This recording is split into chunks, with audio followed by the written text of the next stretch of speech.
사람이 죽기까지 그곳에서 안전하게 보호받을 수 있다는 것이 도피성의 내용이라는 겁니다.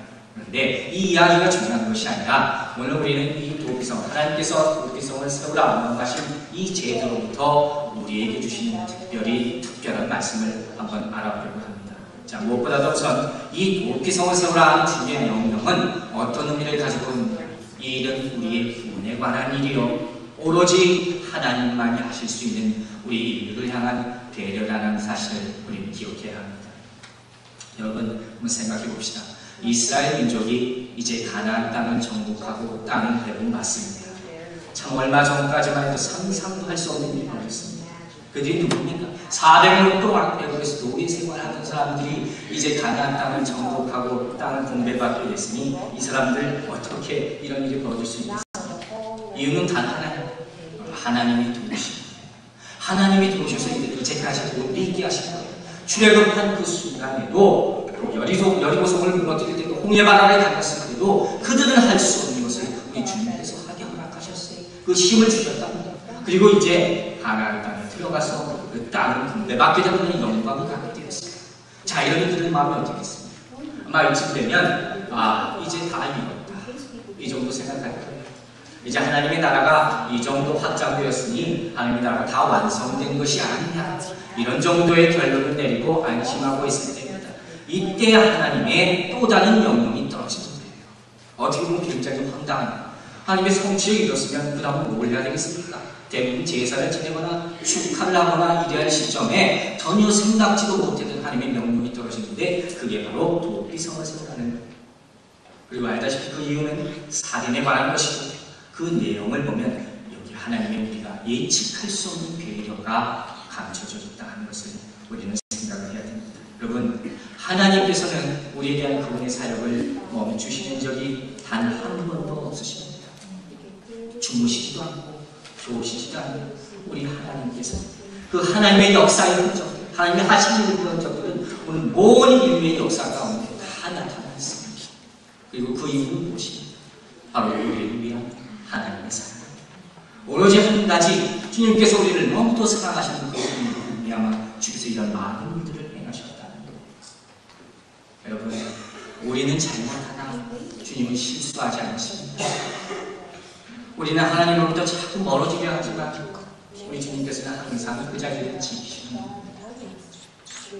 그리고 우리는 죄 가운데 있으나 우리 하나님께서는 이 죄 가운데 있는 우리를 건지셔서 생명의 길로 인도하시는 분이십니다. 믿으십니까? 그래서 우리 교회 이름이 뭐라고? 생명의 길. 그리고 그 과정에 너무도 세밀한 하나님의 배려가 나타나 있다는 거예요. 율법은 말합니다. 피는 피로 가라, 보복하라는 거예요. 그러나 하나님은 말하십니다. 죽음 가운데도 생명의 길이 살아날 수 있는 방법이 있다. 누구나 잘못은 저지릅니다. 다 실수를 범할 수 있어요. 우리가 사랑하는 믿음의 선지들을 생각해 봅시다. 노아나 솔로몬이나 다윗이나 수많은 믿음의 선지들, 그들도 한때는 하나님의 힘을 힘입어서 수많은 일을 행했습니다. 놀라운 일을 행했습니다. 그러나 그 승리가 오래간 적이 없어요. 반드시 떨어지는 것이 있었어요. 실수할 것이 있었다. 우리를 돌아봅시다. 우리도 마찬가지. 우리도 때로는 승리하는, 때로는 패배 가운데서 힘들어하는 적이 많지 않습니다.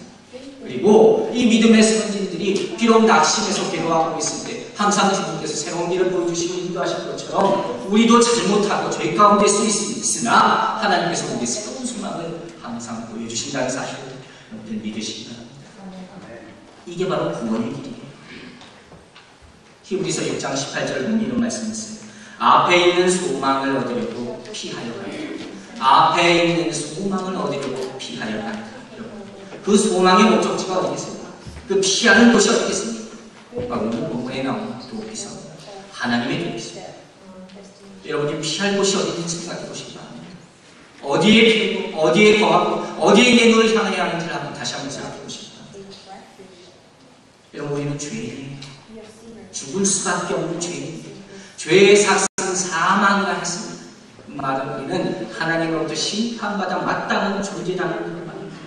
그러나 주님께서는 참으로 감사하게도 우리로 하여금 사망으로 가는 길보다 승리로 가는 길, 생명으로 가는 길을 더 탄탄하고 더 안전하고 더 평탄하게 만들어 놓으셨습니다.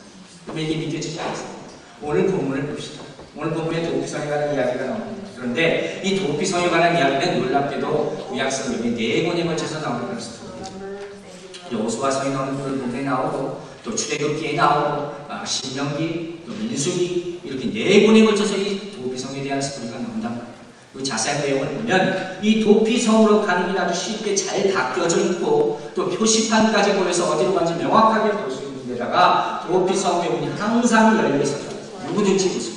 그리고 한 개도 아니고 6개의 도피성을 만들도록 명령하셔서 가까운 곳에 죄를 진 사람들이 언제든지 신속하게 피할 수 있는 계획을 우리 주님께서 해놓으셨다는 거예요. 어떤 사람들은 말합니다. 구약의 하나님은 진노의 하나님이십니다. 구약 역사는 그렇게 해석할 수도 있어요. 그 주인이 많아요. 고라시는 일도 많아요. 그러나 여러분, 하나님께서는 죽음의 길보다 생명의 길을 항상 먼저 배경하다는 사실을 오늘 본문을 통해서 깨달으시는 여러분들 되시기 바랍니다. 자, 그렇다면 우리는 어떻습니까? 여러분, 우리의 신앙생활은 어떻습니까? 여러분, 어떻게 예수 믿기 시작했습니까? 감사하게도 우리는 여기 도피성을 갈 필요가 없어요. 그럼 여기 로드알레드 땅에 도피성이 있습니까? 우리 가본 적이 있습니다.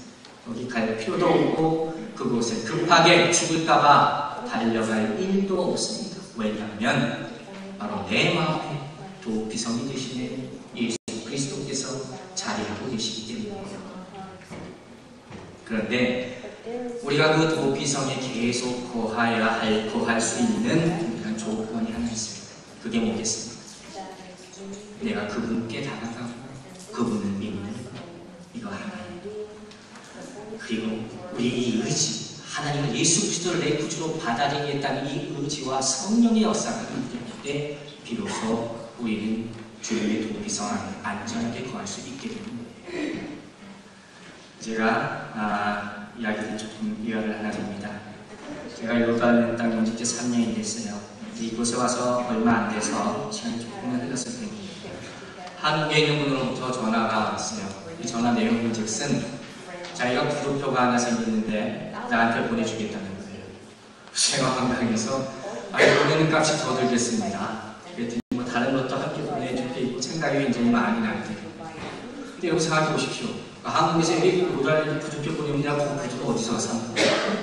여기 무슨 금광제가 있는 것도 아니고 그래서 제가 가만히 생각보다 안 되겠어서 그러지 마시고 그냥 사서 보내세요. 웬만한 거 사서 보내세요. 이렇게 양반 말씀드리냐면 지금 한창 한국에서 유행하는 스타일이 있는데 네모 코 구두, 둥근 코 구두